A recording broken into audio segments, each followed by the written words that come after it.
Hey guys, welcome to the Liberal Hive Mind, a channel solely focused on exposing the abundant hypocrisy of the left. The Democrat establishment. Absolutely inept, incompetent, but undeniably powerful. I guess we could say something along the lines of it's not necessarily who you are, but it's who you know. I'm not sure if that's a figure of speech or not. Probably some sort of variation exists, but it's perfect to describe the Democrats. They themselves lack charisma, they're not necessarily interesting, but they have immense cultural power and influence because of who's around them. From the news media to Hollywood, of course, we've talked about the Democrat machine many times, but probably their most important ally is the billionaire class. People often say that the Republican Party is the party of the rich, which is true to a certain extent. Being a successful individual does usually correlate to voting Republican, but that's more marginal success. People who built their own lives, people making hundreds of thousands or maybe $1 million, $2 million plus a year, highly successful individuals who develop their own businesses or are at the top of a field tend to be on the Republican side. But when you're talking about extremely wealthy, when you're talking about tech CEOs and billionaires in Wall Street, they are firmly behind the Democrat Party. Of course, a little bit ironic considering these Democrat types are constantly going on about income inequality, yet their political party encompasses the most poor of the poor and the most rich of the rich. And of course, their policies continue to expand that gap. But anyways, a little bit off topic. The point is, the billionaire class is the most powerful ally of the Democrat Party. Those are the people who are not only donating and funding their campaigns and events, but the people who own the companies, the social media companies, the mainstream media companies, and the massive corporations that shill their messaging campaigns. Well, Joe Biden is officially such a massive disaster, such a liar, such an incompetent, and such a failure. But now Joe Biden is losing support of the billionaire class. Jeff Bezos once again slamming the president as possibly economically illiterate in a public tweet refuting White House messaging. Let me show you guys what's going on. We got some stuff to get into, so let's roll the tape. Alright friends, take a look at this. Economically illiterate. Jeff Bezos and others bash Biden for blaming gas stations for high gas prices. Chinese state media applauds the president. President Joe Biden was taken to task over a recent tweet where he blamed gas stations for sky-high fuel prices. While Amazon founder Jeff Bezos was critical of President Biden's latest scapegoat for record gas prices, Chinese state media applauded Biden for realizing that capitalism is all about exploitation. This has been Joe Biden's newest talking point. The companies running gas stations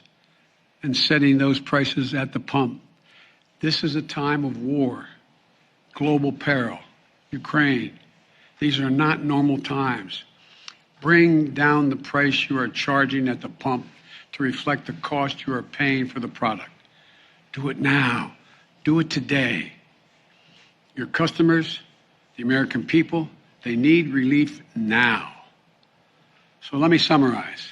He followed up the other day by releasing this tweet. My message to the companies running gas stations and setting prices at the pump is simple. This is a time of war and global peril. Bring down the price you are charging at the pump to reflect the cost you're paying for the product, and do it now. Of course, instantly a new meme emerges. Republicans voted against the bill. It's happening all over the world. Oil company greed. Putin's fault. And now I guess it's the small business owners and regular Americans who own gas stations. It's their fault. Utterly ridiculous. We'll get into why this is a stupid claim, but first, here's Jeff Bezos' response. Ouch. Inflation is far too important a problem for the White House to keep making statements like this. It's either a straight-ahead misdirection or a deep misunderstanding of basic market dynamics. And essentially what Jeff Bezos is saying here is what we've been saying. Either the president and the White House are just stupid, they're incompetent, inept, economically illiterate, or they're purposely misleading and lying and distracting. Either way is bad. And Jeff Bezos is saying the same thing. He's a major Democrat billionaire. He's on their team. Him and others like him actively worked to get President Joe Biden in office. And now a year and a half later, they're scratching their heads saying, what the heck did we do? We signed a deal with the devil. I mean, imagine being this much of a chump. I don't know if it's the right word, but I'm running with it because it's just how I feel. Going from it's Trump's fault to it's Putin's fault to it's the oil executives' fault and corporate greed,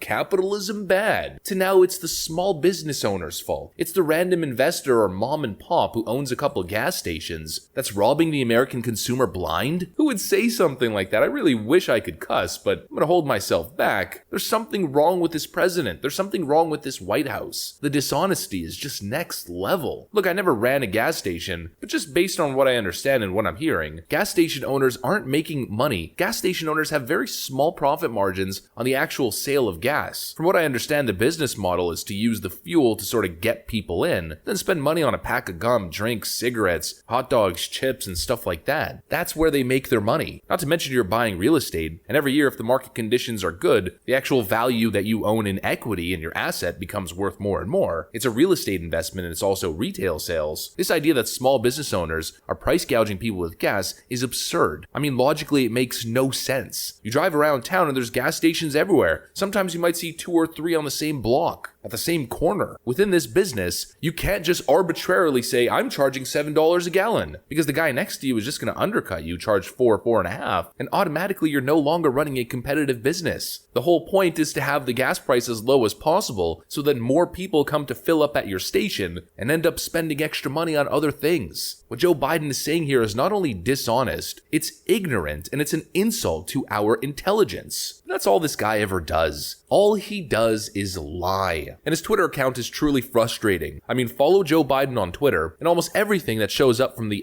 @POTUS account on your Twitter feed is so incredibly dishonest and dumb, to the point where it's frustrating. It's probably bad for your blood pressure, and you should probably unfollow President Biden. I mean, early 2021, as the global economy was starting to run again, and especially local economies were opening up and people were headed back to work, Joe Biden claimed incredible job creation success. It was a lie. Again, he thinks you're too stupid to realize the difference, and he keeps peddling these garbage talking points. I mean, I don't even have to go far back. His last 3 tweets just from today are utterly dishonest. Before I took office, 3,000 Americans were dying from the coof each day. 20 million Americans have lost their jobs. In fact, so many Americans lost their jobs that my predecessor became just the second president in history to leave office with fewer jobs in America than when he entered. Everything about this tweet is either a misrepresentation or a flat-out lie. First of all, the idea that things were so much worse when it comes to the pandemic under his predecessor Donald Trump than they were under him is a complete bogus, so easily debunked lie. More people were lost in 2021 under Joe Biden's watch than in all of 2020. He claims 20 million Americans had lost their job. That was during the initial lockdown and shutdown. There was actually more job recovery in the last couple of months of Donald Trump's presidency than there was when Joe Biden took over. And just the way he continues to manipulate the job numbers in order to make this disgustingly disingenuous point shows you who he is. That Donald Trump is a failed president in terms of jobs. The last year of Donald Trump's presidency, the entire world economy was shut down. That's not a fair assessment of Donald Trump's first term. The first 3 years under Donald Trump were near historic. This guy is the biggest clown I've ever seen. Here's another tweet. Under my plan for the economy, we've made extraordinary progress. We've put America in a position to tackle the worldwide problem of inflation from a place of strength. I don't even know what that means. The problem is Republicans in Congress are doing everything that they can to stop my plans to bring costs down. What he's saying is that Republicans are stopping his spending packages and that somehow his spending packages, aka printing more trillions of dollars, are going to bring down inflation or bring down costs. Republicans, Joe Manchin and Kyrsten Sinema, aren't blocking Joe Biden from bringing costs down. They saved the American consumer from the inflationary catalyst that Joe Biden and his plans are. This guy is the biggest liar, the biggest incompetent. You know, the question that Jeff Bezos asked, is it incompetence or are they just misleading us? Well, with Joe Biden, it's probably a mix of both. You have incompetent ice cream brain Joe Biden, who also happens to be a chronic liar. He just can't stop his entire career. And the crap that comes out of his @POTUS account on Twitter, I mean, clearly he's not writing these tweets, but still, they're just an insult to your intelligence. And I cannot imagine that there's people who actually read this stuff and are completely unable to see through the BS. It's just unreal. Thanks for watching, and I'll see you on the next one.